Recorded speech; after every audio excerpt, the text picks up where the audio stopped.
નંદી મહારાજનો ભાઈ આપણે ઓપરેશન કર્યું છે. નંદી મહારાજને કેન્સર હતું, અત્યારે તમે જોઈ શકો છો. એનું ડ્રેસિંગ ને ચાલુ છે. અત્યારે પાટો ખુલ્લો રાખવાનો છે આપણે થોડાક દિવસ. ડૉક્ટર જોવા આવ્યો એટલે ડૉક્ટરે એવું કીધું કે ભાઈ આ કાંઈ સિચ્યુએશન આમાં કાંઈ થાય એવું જ નથી. એટલે ભાઈ મારો લગભગ જગ્યાએ ઘણી બધી જગ્યાએ આ પ્રશ્ન હોય છે. એટલે એટલું કહીશ કે ભાઈ કદાચ એ થાય એમ હોય કે ન હોય એ કે જીવશે જ નહીં ભાઈ. પણ એ ઉપરવાળાની ઈચ્છા છે ભાઈ. તમે ખાલી પ્રયત્ન તો કરો, જે કામ છે પ્રયત્ન તો કરો.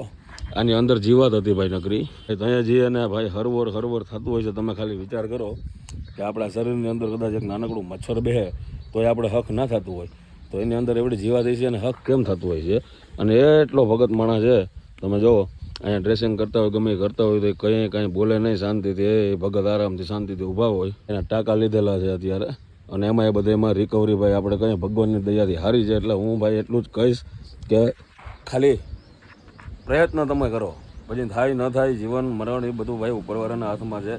પણ જે તે જગ્યાએ ઘણી બધી જગ્યાએ આ સમસ્યા છે. એક કેસ નથી પણ ઘણા બધા કેસ છે કે જેમાં એ જ સિચ્યુએશન કે ભાઈ આમાં કાંઈ થાય એમ નથી, વહી જાય અને બધા હજી આટા મારે છે.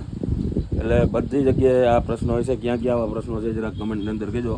આપણે ભાઈ રાજા ધીરજ ફાઉન્ડેશનની અંદર આવા બધા જીવ છે કે જેનું રોડ ઉપર કંઈક ને કંઈક એક્સિડન્ટ થાય છે અને તકલીફ પડે છે અને લઈ આવીએ છીએ અને બનતા એવા પ્રયત્ન કરીએ છીએ કે એને સારવાર મળી શકે અને બેસ્ટ સારવાર મળી શકે.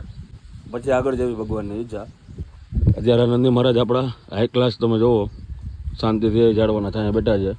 એક આપણા નંદી મહારાજ છે, એને તો ઘણા સમય થઈ ગયો એના હિસાબે પગમાં હોજો હતો, પણ અત્યારે વાંધો નથી, થોડું સારું છે પેલા કરતાં. બાજુની સાઈડ બાકીના થોડા ઘણા જીવ છે એમને.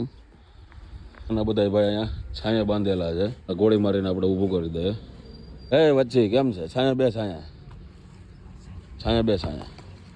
મજામાં? તો વાંધો નહીં. कैसा है सुभाषगिरी? ठीक है तो ठीक है બાબા.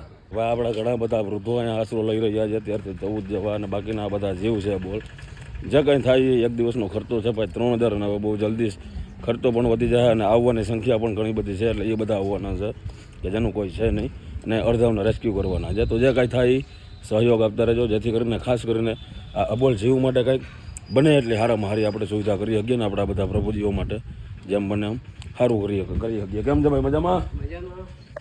योगेश आ बाजू ની સાઈડ બેઠો છે. कैसा है?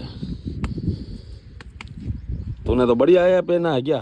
हाँ એ ભાઈ કંઈ બોલતો નથી આવ્યો તેથી નો, પણ કંઈક મનોરંજન કરતો હોય. ચાલો મળીએ પાર્ટ 2 ની અંદર.